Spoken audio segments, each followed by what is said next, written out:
जय जगन्नाथ। कार्यक्रम में उपस्थित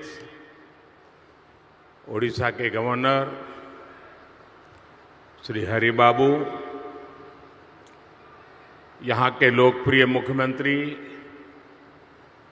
श्री मोहन चरण मांझी जी,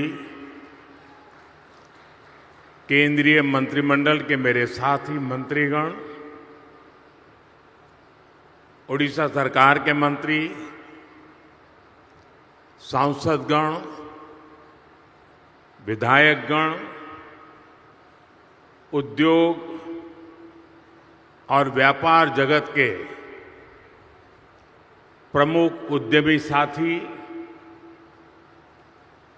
देश और दुनिया के इन्वेस्टर्स और ओडिशा के मेरे प्यारे भाई और बहनों, जनवरी महीने में यानी 2025 के प्रारंभ में ही ओडिशा का ये मेरा दूसरा दौरा है। कुछ दिन पहले ही मैं यहां प्रवासी भारतीय दिवस के आयोजन का हिस्सा बना था। अब आज यहां उत्कर्ष ओडिशा कॉन्क्लेव में आपके बीच आया हूं। मुझे बताया गया है कि ये ओडिशा में अब तक की सबसे बड़ी बिजनेस समिट है।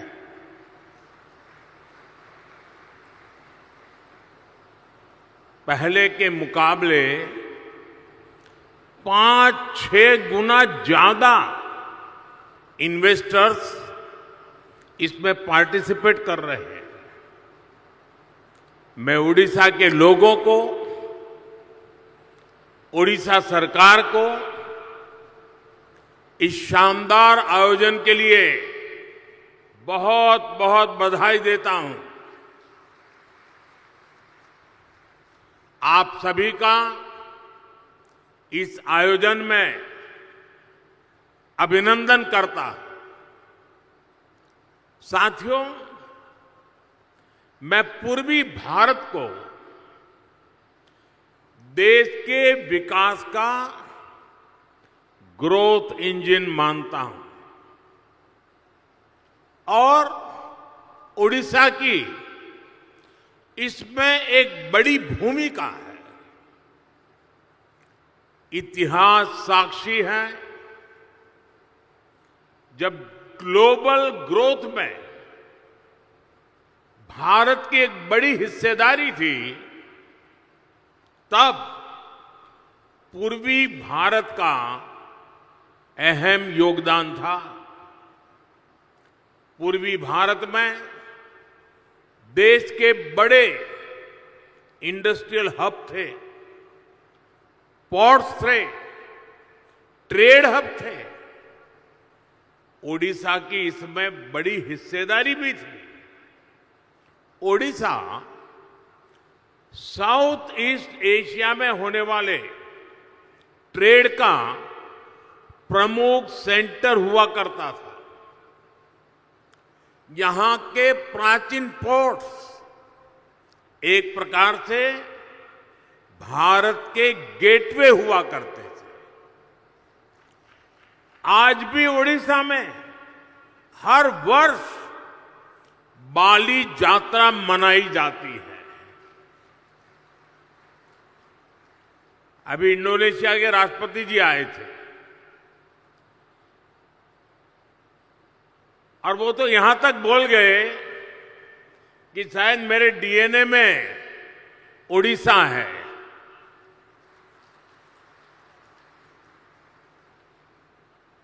साथियों,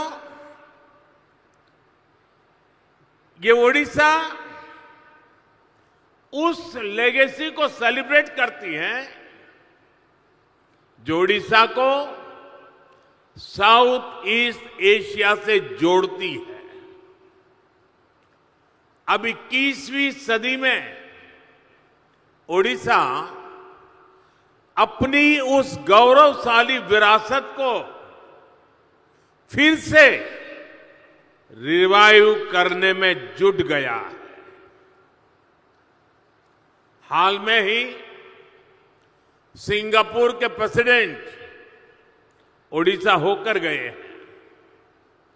सिंगापुर ओडिशा के साथ संबंधों को लेकर बहुत ही उत्साहित है।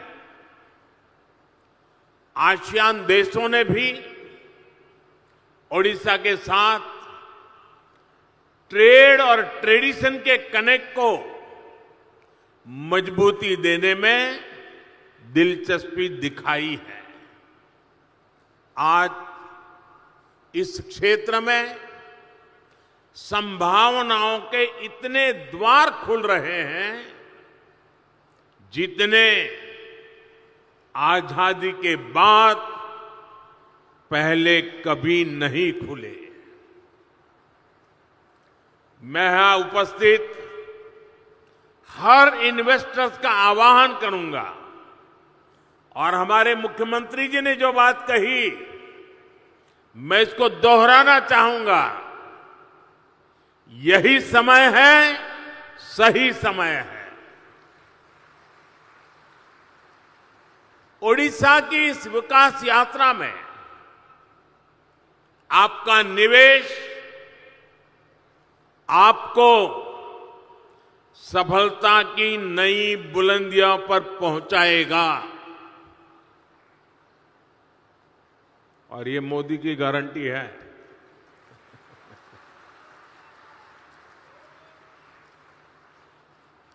साथियों, आज भारत विकास के ऐसे पथ पर चल रहा है जिसको करोड़ों लोगों की एस्पिरेशंस ड्राइव कर रही है।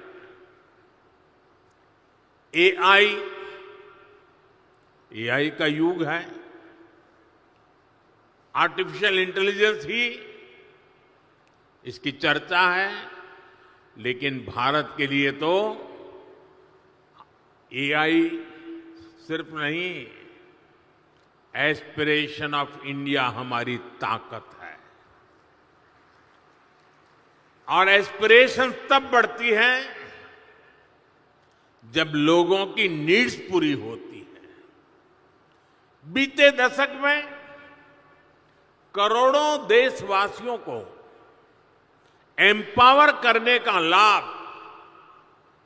आज देश को दिख रहा है। ओडिशा भी इसी एस्पिरेशन को रिप्रेजेंट करता है। ओडिशा आउटस्टैंडिंग है। ओडिशा नए भारत के ऑप्टिमिज्म और ओरिजिनलिटी का प्रतीक है।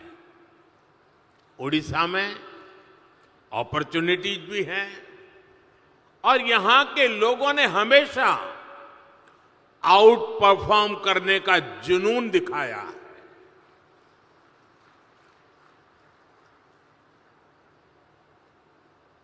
मैंने गुजरात में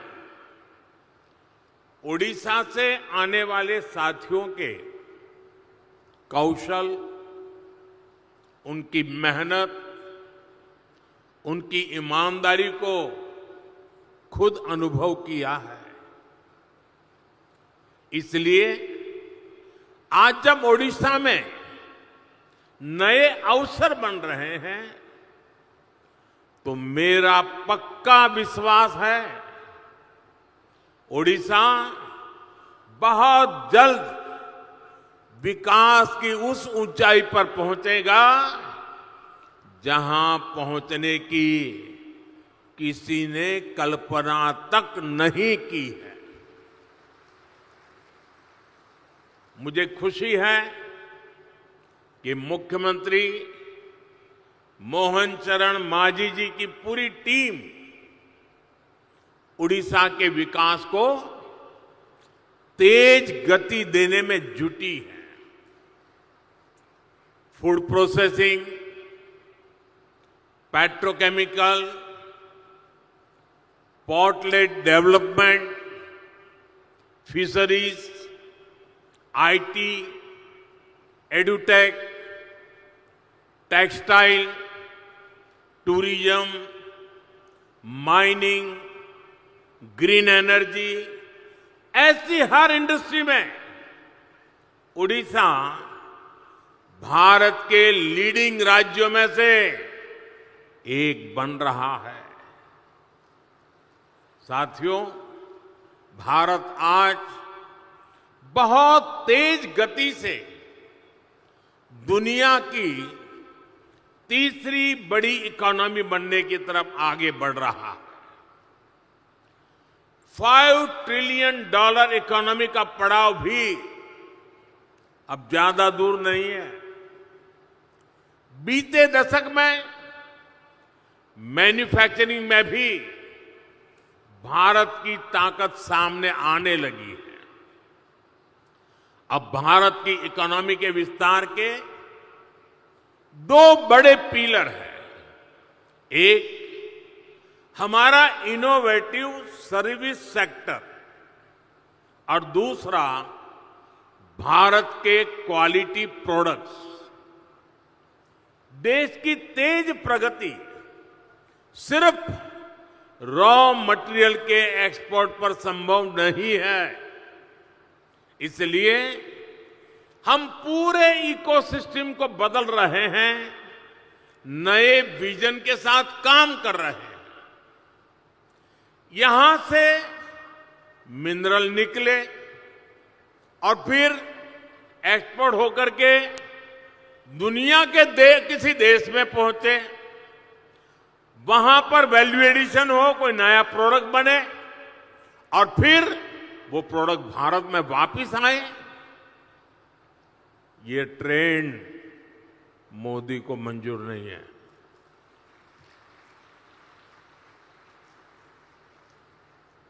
इस ट्रेंड को अब भारत बदल रहा है। यहां के समंदर से सी फूड निकले और फिर दुनिया के किसी दूसरे देश में वो प्रोसेस होकर बाजारों में पहुंचे। ये ट्रेंड भी भारत बदल रहा है। ओडिशा में जो रिसोर्सेज हैं, उससे जुड़ी इंडस्ट्रीज भी यहीं लगे। इस दिशा में हमारी सरकार काम कर रही है। आज का ये उत्कर्ष ओडिशा कॉन्क्लेव भी इसी विजन को साकार करने का एक माध्यम है। साथियों, आज दुनिया सस्टेनेबल लाइफस्टाइल की बात कर रही है, ग्रीन फ्यूचर की तरफ बढ़ रही है। आज ग्रीन जॉब की संभावनाएं भी बहुत बढ़ रही है। हमें समय की जरूरतों और डिमांड के हिसाब से खुद को बदलना है, उसके हिसाब से ढालना है। इसी सोच के साथ ही भारत ग्रीन फ्यूचर पर, ग्रीन टेक पर इतना फोकस कर रहा है। सोलर हो, विंड हो, हाइड्रो हो, ग्रीन हाइड्रोजन हो, ये विकसित भारत की एनर्जी सिक्योरिटी को पावर करने वाले हैं। इसके लिए उड़ीसा में बहुत सारी संभावनाएं हैं। आज देश में हमने राष्ट्रीय स्तर पर ग्रीन हाइड्रोजन मिशन और सोलर पावर मिशन शुरू किए हैं। उड़ीसा में भी रिन्यूएबल एनर्जी से जुड़ी इंडस्ट्री को प्रमोट करने के लिए बड़े पॉलिसी डिसीजंस हो रहे हैं। हाइड्रोजन एनर्जी के प्रोडक्शन के लिए भी यहां काफी सारे कदम उठाए जा रहे हैं। साथियों, ग्रीन एनर्जी के साथ साथ उड़ीसा में पेट्रो और पेट्रोकेमिकल सेक्टर के विस्तार के लिए भी इनिशिएटिव लिए जा रहे हैं।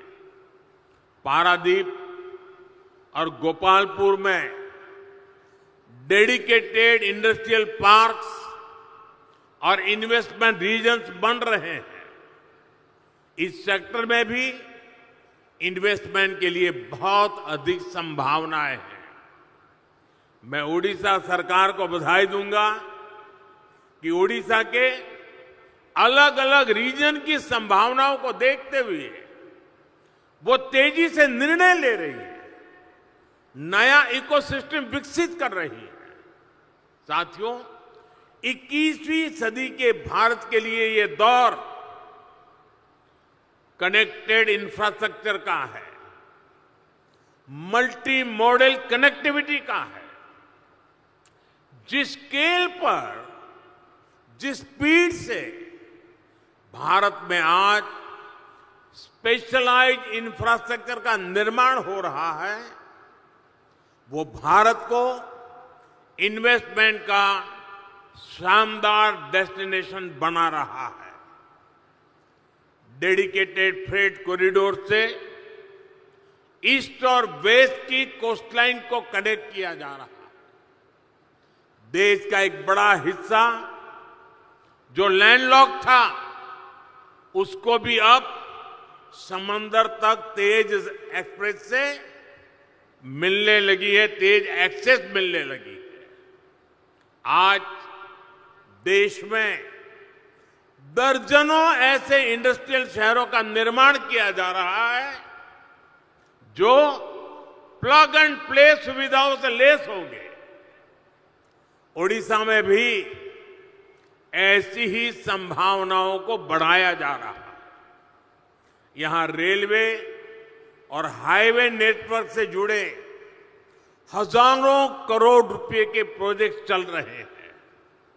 उड़ीसा में इंडस्ट्री की लॉजिस्टिक कॉस्ट कम हो, इसके लिए सरकार यहां के पोर्ट्स को इंडस्ट्रियल क्लस्टर से जोड़ रही है। यहां पुराने पोर्ट्स का विस्तार के साथ ही नए पोर्ट भी बनाए जा रहे हैं। यानी उड़ीसा ब्लू इकोनॉमी के मामले में भी देश के टॉप के राज्यों में शामिल होने वाला है। साथियों, सरकार के इन प्रयासों के बीच मेरा आप सभी से कुछ आग्रह भी है। आप तेजी से बदलती दुनिया में ग्लोबल सप्लाई चेन से जुड़ी चुनौतियों को देख रहे हैं। भारत बिखरी हुई सप्लाई चेन और इंपोर्ट आधारित सप्लाई चेन पर ज्यादा भरोसा नहीं कर सकता। हमें भारत में ही एक ऐसी सशक्त सप्लाई और वैल्यू चेन बनानी है जिस पर वैश्विक उतार चढ़ाव का कम से कम असर पड़े।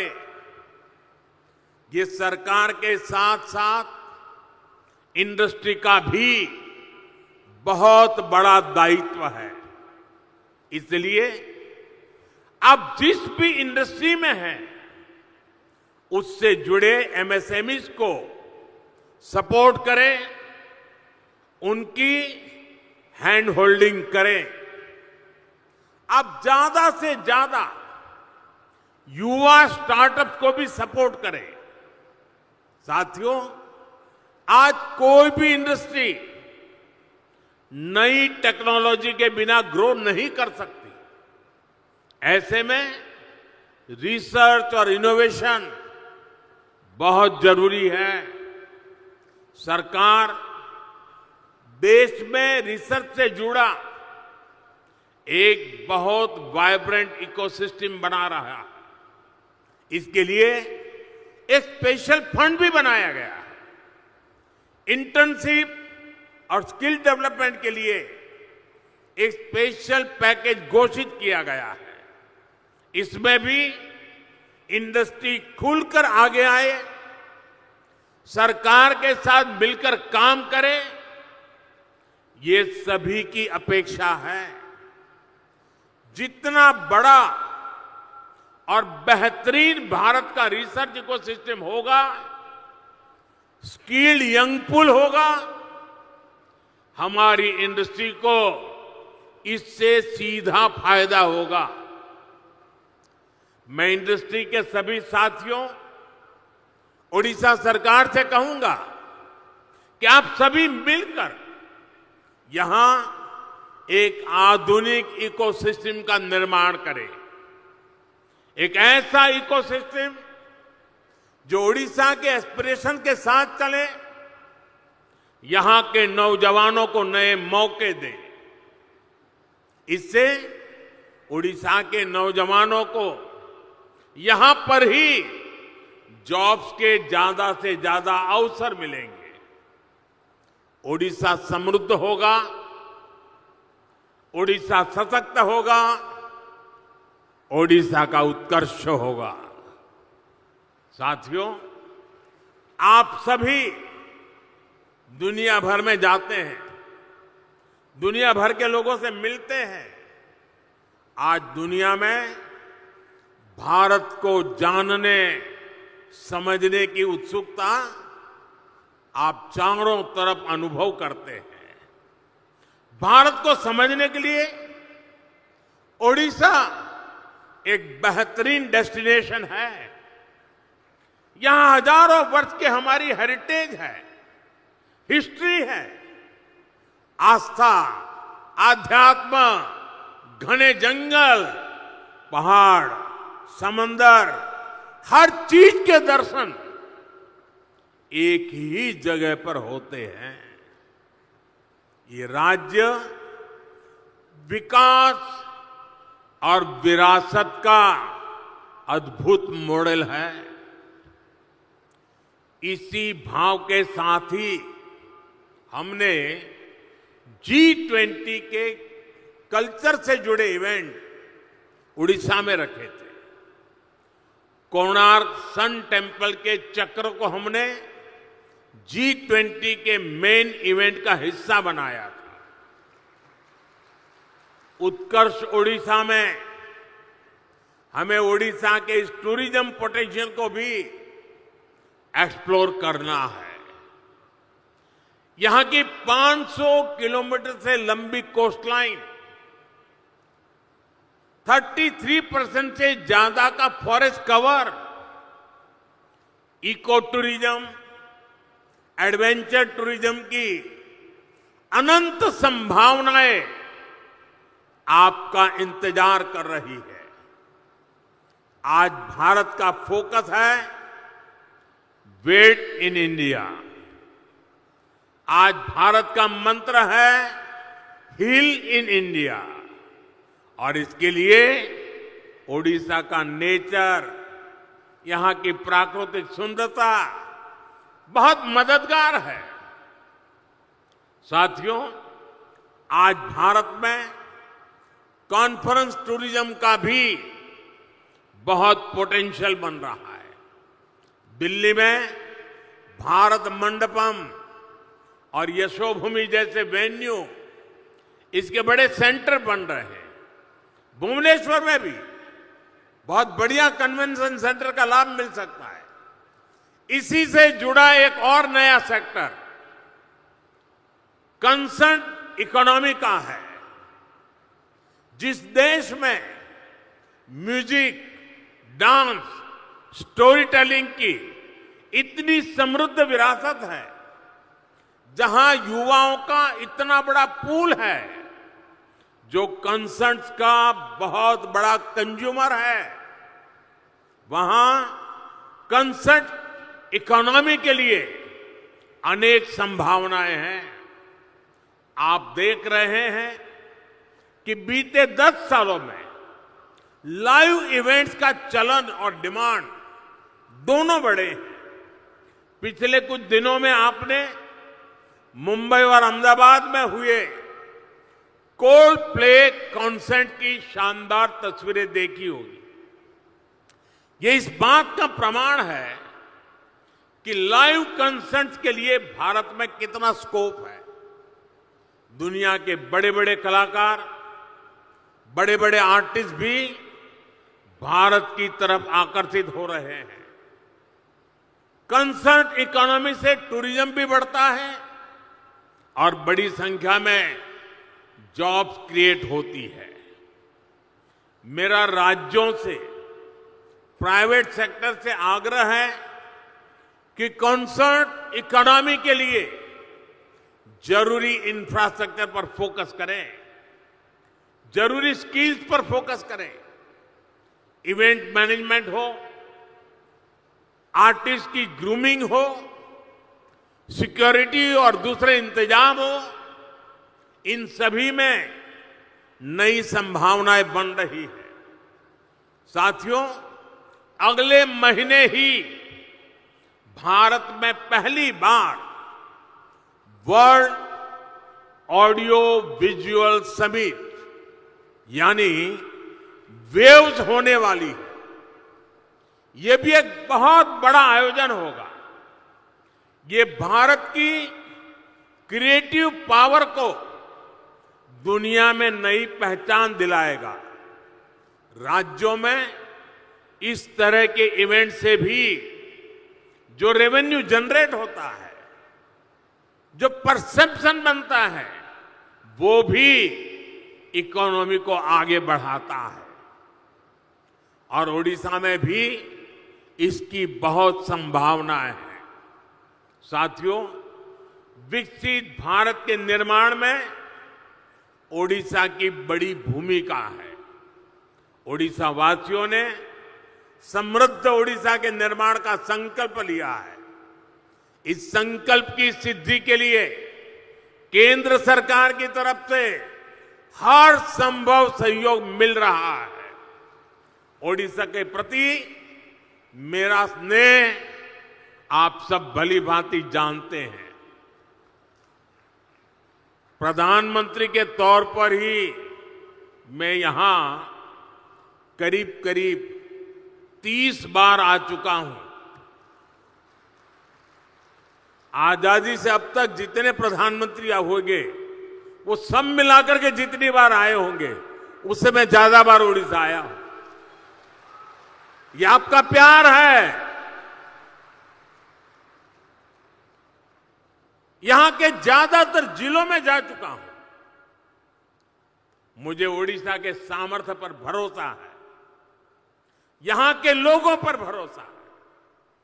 मुझे विश्वास है कि आप सभी साथियों का इन्वेस्टमेंट आपके बिजनेस और ओडिशा के उत्कर्ष दोनों को नई ऊंचाई देगा।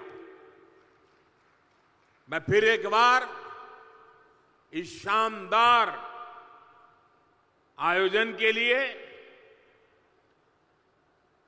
पूरे ओडिशा वासियों को, यहां की सरकार को बहुत बहुत बधाई देता हूं, धन्यवाद देता हूं। और जो महानुभाव उड़ीसा में संभावनाओं को तलाश